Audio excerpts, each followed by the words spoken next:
মুসলমানদের বাঁচাও আল্লাহ রব্বুল আলামিন।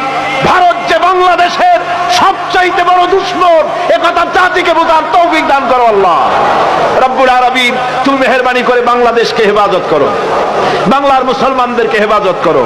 এখানে হিন্দু, খ্রিস্টান, বৌদ্ধ, চাকমা, উপজাতীয় যত রকমের মানুষ বাস করে, সকলকে সাম্প্রদায়িক মহব্বত নিয়ে, সম্প্রীতি নিয়ে, ভালোবাসা নিয়ে বসবাস করার তৌফিক দান করে দাও আল্লাহ।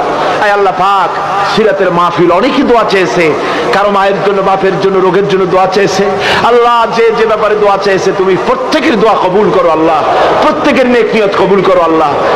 আয় আল্লাহ, ভারত সরকার পুশব্যাক অপারেশন করে বাংলা ভাষী মুসলমানদেরকে, মুসলিম মহিলাদেরকে ধর্ষণ করতেছে।